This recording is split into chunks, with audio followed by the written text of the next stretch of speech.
జాతీయవాదాన్ని సనాతన ధర్మాన్ని దేశానికి రెండు కండ్లుగా భావిస్తే మాతో కలిసి మీరు నినదించండి. మాకు తోడుగా నిలవండి.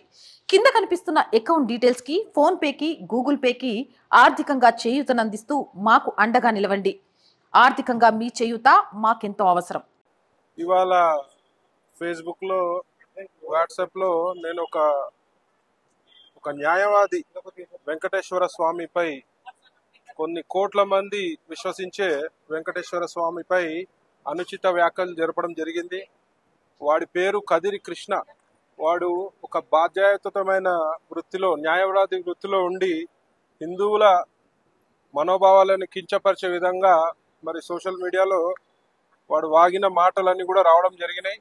మరి దానికి ధర్మరక్ష సంస్థ ద్వారా మరియు నేను ఒక రాష్ట్ర బీజేపీ నాయకుడిని మరి చాలా మనస్తాపానికి గురైన వాడు మాట్లాడిన తీరు దేశంలోని కోట్ల హిందువుల మనోభావాలని కించపరిచే విధంగా ఉండడం జరిగింది. కాబట్టి నేను ఇవాళ జూబ్లీహిల్స్ పోలీస్ స్టేషన్లోకి వచ్చి మరి కంప్లైంట్ ఇవ్వడం జరిగింది.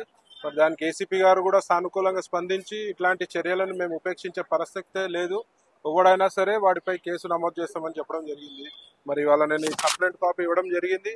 దీనిపై కమిషనర్ గారు కానీ ఏసీపీ గారు కానీ తక్షణంగా వాడిని అరెస్ట్ చేసి మా మనోభావాలను కించపరిచిన వ్యక్తికి గట్టిగా బుద్ధి చెప్పాల్సిన బాధ్యత ఈ రాష్ట్ర ప్రభుత్వంపై పోలీస్ శాఖపై ఉంది.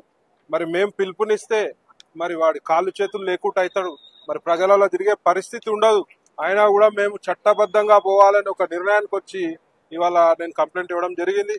మరి వాడు మనిషా మరి పంది కుట్టిండా గాడిది కుట్టిండా అని అయితే నాకు అర్థమైతలేదు. వేరే వాళ్ళ మనోభావాల కించపరిచే హక్కు ఎవరికి కూడా లేదు.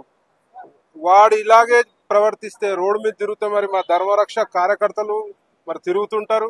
మరి నీపై భౌతిక దాడులు జరగవని గ్యారంటీ కూడా ఉండదు. మరి బిడ్డ జాగ్రత్త, ఎవడైనా సరే హిందువులపై గాని హిందూ దేవతలపై గాని అనుచిత వ్యాఖ్యలు చేస్తే ఉపేక్షించే పరిస్థితి ఉండదని చెప్పి ఈ సందర్భంగా నేను హెచ్చరిస్తున్నాను.